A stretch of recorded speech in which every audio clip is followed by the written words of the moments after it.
विद्यार्थियों, आज मैं उपस्थित हुआ हूं भारत के इतिहास का मध्यकालीन इतिहास लेकर।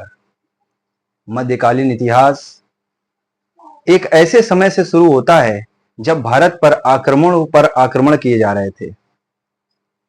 तुर्क एवं अरबों के आक्रमण की वजह से भारत की अथाह संपत्ति को लूटा गया। ये बात शुरू होती है लगभग 999 ईस्वी के आसपास की, जब मोहम्मद गजनी में उपाधि लेकर के भारत में 1001 ईस्वी में प्रवेश करता है और सबसे पहले राजा जयपाल पर आक्रमण करता है। राजा जयपाल के आक्रमण करने की वजह यही थी कि वह यहां पर यानी कि भारत में कोई राज्य करने नहीं आया था, वह सिर्फ भारत की संपत्ति को लूटने आया था, भारत की अथाह संपत्ति को लूटने आया था। तो मध्यकालीन भारत की जो शुरुआत है वो यहीं से शुरुआत होती है कि अरबों और तुर्कों के आक्रमण के द्वारा भारत में आए सांस्कृतिक बदलावों का अध्ययन हम लोग मध्यकालीन इतिहास में करते हैं और इसकी स्थापना मतलब दिल्ली सल्तनत की स्थापना 1206 ईस्वी से मानी जाती है। भारत पर तुर्क आक्रमण। महमूद गजनवी के आक्रमण। सुबुक्तगीन के बाद उसका पुत्र महमूद सुल्तान की उपाधि लेकर 999 ईस्वी में गजनी के गद्दी पर बैठा। सुल्तान की उपाधि लेने वाला वह प्रथम मुस्लिम शासक था। हालांकि उसके सिक्कों पर केवल अमीर महमूद ही उत्कीर्ण है। उसने भारत पर 17 बार आक्रमण किया है और भारी विध्वंस किया। महमूद के आक्रमण के समय दक्षिण में चोल, चालुक्य, काबुल एवं पंजाब में हिंदू शाही, मुल्तान में करमाथी, सिंध में अरब, कश्मीर में लोहार वंश जिसको शासिका दिद्दा के नाम से भी जानते हैं, कन्नौज में प्रतिहार, बंगाल में पाल, दिल्ली में तोमर, मालवा में परमार आदि वंशों का शासन था। महमूद के आक्रमणों का मुख्य उद्देश्य धन लूटना था। यद्यपि उसके दरबारी इतिहासकार उतबी ने उसके आक्रमणों को जिहाद कहा है। महमूद के आक्रमणों के परिणाम स्वरूप उत्तर भारत रणनीतिक दृष्टि से असुरक्षित हो गया तथा उक्त क्षेत्र में किसी शक्तिशाली राजवंश के उभरने की संभावना समाप्त हो गई थी। तो इसके पर्याय आपको समझ में आ गए होंगे कि 999 ईस्वी में सुबुक्तगीन की मृत्यु हो जाने के बाद में एक शासक बैठता है जिसका नाम महमूद होता है। उसके सिक्कों पर शासक महमूद ही उत्कीर्ण है। तो 1001 ईस्वी में महमूद गजनवी की भारत में एंट्री होती है और जैसा कि आपने अभी पढ़ा कि जिस समय उसने आक्रमण शुरू किए उस समय अगर हम बात करें तो अलग अलग राज्यों में अलग अलग शासक विराजमान थे और ये उस समय के शासक हैं जो अपने राज्यों में बहुत ही ताकतवर शासकों में से एक थे। महमूद गजनवी ने भारत में 17 बार आक्रमण किया है, 17 बार, और उसकी अथाह संपत्ति को लूटने का काम किया है। जैसा कि आपने पढ़ा और मैंने बताया कि महमूद गजनवी का एकमात्र उद्देश्य था धन लूटना और उसने ऐसा ही किया। तो आइए चलते हैं भारत पर महमूद गजनवी के प्रमुख आक्रमण के बारे में। 1001 ईस्वी में जयपाल पराजित होकर बंदी बना लिया गया। धन तथा हाथी देकर जयपाल मुक्त हो गया। अपमानित जयपाल ने आत्महत्या कर ली। फिर 1008 ईस्वी में हिंदू शाहियों ने नंदना को अपनी नई राजधानी बनाया तथा सॉल्ट रेंज में स्थित थी महमूद ने नंदना को नष्ट कर दिया जबकि आनंदपाल ने समर्पण कर लिया। तो राजा जयपाल जब हार गए तो उनसे अपना अपमान न सहा गया और इस अपमान न सहने की वजह से उन्होंने अपना राज्य अपने पुत्र आनंदपाल को दे दिया। आनंदपाल को जैसे ही उन्होंने अपना सारा राजपाट दिया फिर उन्होंने अपने आप आत्महत्या कर ली और आत्महत्या करने के बाद में आनंदपाल से मोहम्मद गजनवी का फिर से युद्ध हुआ और युद्ध में समर्पण आनंदपाल की तरफ से कर दिया गया। आइए चलते हैं अब पॉइंट नंबर 3 की तरफ। मथुरा और वृंदावन। 1015 ईस्वी में क्षेत्रीय कलचुरी शासक कोकल द्वितीय पराजित हुआ। महमूद ने हिंदू तीर्थ स्थलों में भारी तबाही व लूटपाट व तोड़फोड़ की, मथुरा तथा वृंदावन को पूर्णतः विध्वंस कर दिया। तो मोहम्मद गजनबी के द्वारा मथुरा और वृंदावन को 1015 ईस्वी में बुरी तरीके से विध्वंस किया गया। इसने कई सारे मंदिरों को तोड़ करके रख दिया, जिसमें सोमनाथ का एक टेम्पल जो भगवान शिव का टेम्पल है और था, हालांकि है भी, आज भी है, और उसको बुरी तरीके से विध्वंस किया। वहां की सारी संपत्ति को लूट ले गया। यह एक लुटेरा था जो भारत की संपत्ति को लूट करके तुर्क ले गया। इसके बाद में मोहम्मद गोरी आता है। फिलहाल इससे पहले हम मोहम्मद गोरी के बारे में पढ़ें, सबसे पहले पढ़ते हैं सोमनाथ। सोमनाथ जो कि गुजरात में पड़ता है, 1025 ईस्वी में काठियावाड़ का शासक भीमदेव बिना युद्ध के ही भाग गया। पवित्र शिव मंदिर नष्ट करके भयंकर कत्लेआम मचाया गया और अपार सामग्री लूट लेकर के, और उसको कुछ विद्वानों का मानना है कि महमूद ने 1027 ईस्वी में जाटों के विरुद्ध आक्रमण किया, जो उसका भारत पर अंतिम आक्रमण था। तो 1025 में मोहम्मद गजनवी का सबसे आखिरी आक्रमण था। इसके बाद में वह अफगानिस्तान चला गया और अफगानिस्तान में उसका भाई बहुत ही ज्यादा बीमार हो गया था, जिसको बचाने के लिए वह गया, लेकिन वह बच नहीं पाया। उस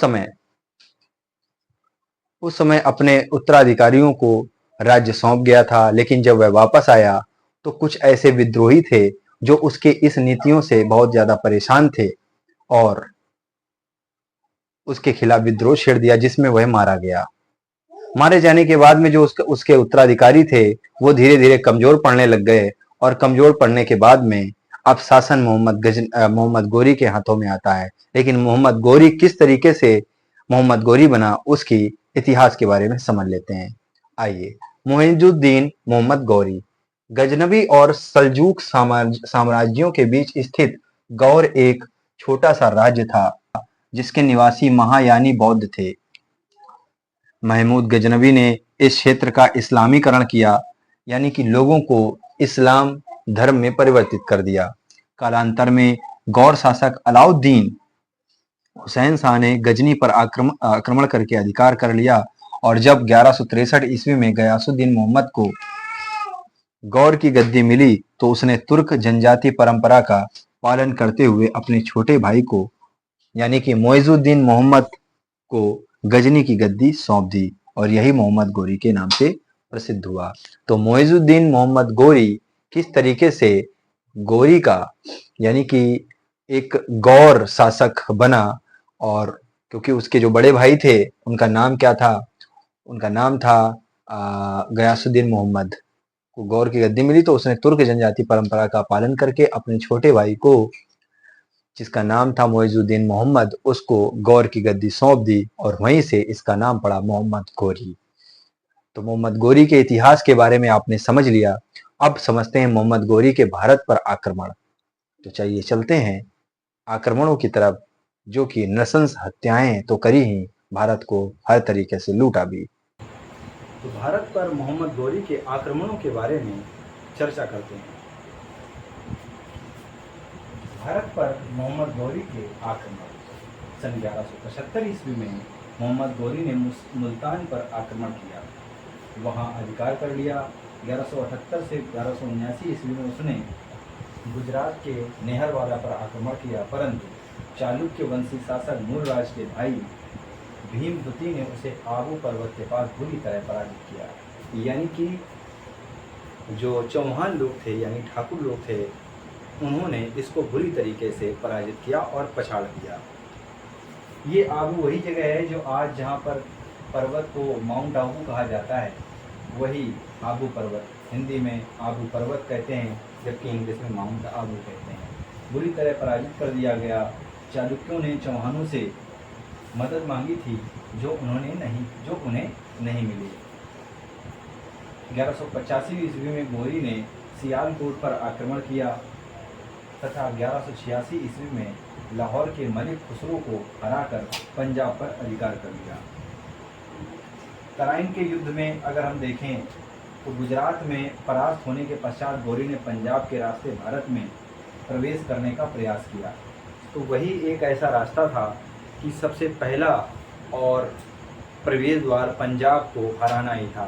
तो पंजाब को हराने के बाद में मोहम्मद गोरी भारत में प्रवेश कर लेता है और सबसे पहले तराइन के क्षेत्र 1191 ईस्वी में पृथ्वीराज से युद्ध करता है। यहाँ तक कि माना जाता है कि मोहम्मद गौरी ने पृथ्वीराज तृतीय पर कम से कम 17 बार आक्रमण किया और उन 17 बार वो हारा है। और उन 17 में मतलब 17 बार आक्रमण में पृथ्वीराज तृतीय ने उनको माफ़ किया है। अगर ये माफ़ीनामा ना देते तो मोहम्मद गौरी को कभी भी मारा जा सकता था, लेकिन पृथ्वीराज की वही सबसे बड़ी गलती रही जिसकी वजह से उनको खामियाजा भुगतना पड़ा। हालांकि 1192 ईस्वी में फिर से एक बार युद्ध हुआ तराइन के क्षेत्र में और ये जो लड़ाई थी वो निर्णायक साबित हुई। मोहम्मद गौरी ने पृथ्वीराज तृतीय को बुरी तरीके से हराया, जहाँ पर वो संभवतः बच करके तो निकले, लेकिन सिरसा में उनको पकड़ करके मार दिया गया। वहाँ पर उनके नज़दीकी एक ऐसे मित्र थे गोविंद राय तोमर जी, उनका भी इस युद्ध में बुरी तरीके से मृत्यु की जा चुकी थी। तो आइए वहीं से शुरू करते हैं तराइन के युद्ध 1191 से, जहाँ से मैंने आपको बात ओरली बताई है। अब मोरली पढ़ लेते हैं, यानी कि जो लिखा हुआ है।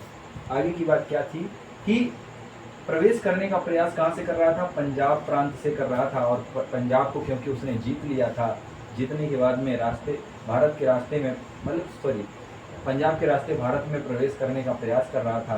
परिणाम स्वरूप अजमेर के चौहान शासक पृथ्वीराज तृतीय राय पिथौरा से उसका सामना 1191 ईस्वी में बठिंडा के निकट तराइन के क्षेत्र में हुआ और तराइन के मैदान में हुआ, जिसमें उसकी बुरी तरह से पराजय हुई, जिसे तराइन का प्रथम युद्ध कहा जाता है। इसके बाद मोइजुद्दीन ने पूरी तरह तैयारी के साथ 1192 ईस्वी में पुनः आक्रमण किया। इस बार तराइन के मैदान में पृथ्वीराज पूर्णतः परास्त हुआ। एक बात और बता दें, इससे जुड़ी हुई बात यह है कि पृथ्वीराज को हराना बहुत ही मुश्किल था, लेकिन उनके एक दूर के रिश्तेदार यानी कन्नौज में राजा जयचंद ने उनके साथ में दगेबाजी करी। दगेबाजी यही करी, जब मोहम्मद गौरी के साथ में युद्ध करना है तो उन्होंने अपनी सेना को वापस कर लिया, क्योंकि उनके कुछ राजनीतिक और कुछ पारिवारिक कलहों की वजह से उन्होंने ऐसा काम किया। और ये भी माना जाता है कि मोहम्मद गौरी को बुलाने वाला राजा जयचंद ही था, जो कि पृथ्वीराज से कहीं ना कहीं जलता था और पृथ्वीराज को दिल्ली के शासन से हटाना चाहता था। तो यही एक वजह थी जिसमें राजा जयचंद ने उसका साथ नहीं दिया। आने वाले समय में जब पृथ्वीराज मारे जाते हैं तो मोहम्मद गौरी राजा जयचंद को भी स्वर्ग पहुंचा देता है। आगे बात करते हैं इस विषय में। तो क्योंकि मोइजुद्दीन ने पूरी तैयारी कर ली थी और 1192 ईस्वी में पुनः आक्रमण किया और उस बार तराइन के मैदान में पृथ्वीराज को पूर्णतः परास्त होना पड़ा। संभवतः पृथ्वीराज वहाँ से भाग निकले और सरस्वती सिरसा के पास पकड़ा गया। हसन निजामी कृत ताजुल मासिर में तराइन के युद्ध का उल्लेख मिला है। हालांकि मैं इस बात से बिल्कुल भी इत्तेफाक नहीं रखता हूँ कि पृथ्वीराज चौहान वहाँ से निकल करके भाग गए होंगे, क्योंकि वो पीठ दिखाने वालों में से तो नहीं थे। वो एक जाबाज सिपाही थे, जाबाज योद्धा थे और उन्होंने शब्द वेदी बाण भी चलाना सीखा था। तो हमेशा सीना तान के रहा है, वो व्यक्ति पीठ दिखाकर तो नहीं भाग सकता है, उसने सामना किया होगा।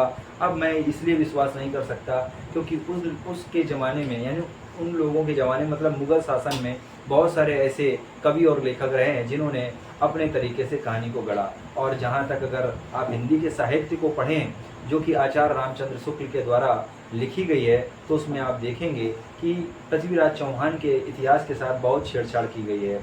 अलग अलग तरीके के अलग अलग बयानी आपको अलग अलग पेपर्स और राइटिंग में आपको मिलता है, क्योंकि यहाँ पर बोला गया है कि इसका उल्लेख कहाँ पाया जाता है? हसन निजामी के ताजुल मासिर में तराइन के युद्ध का उल्लेख है।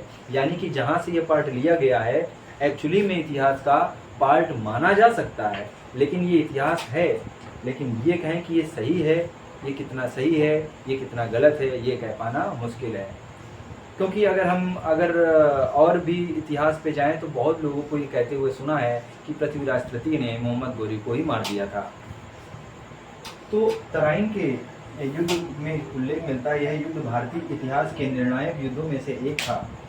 इसने भारत में तुर्क सत्ता की नींव डाली इस युद्ध में राजपूतों को भारी नुकसान उठाना पड़ा। पृथ्वीराज का अधीनस्थ गोविंद राय तोमर युद्ध में ही मारा गया। तो मिलते हैं किसी नए वीडियो के साथ में, तब तक के लिए bye bye and thank you. जय हिंद, जय भारत।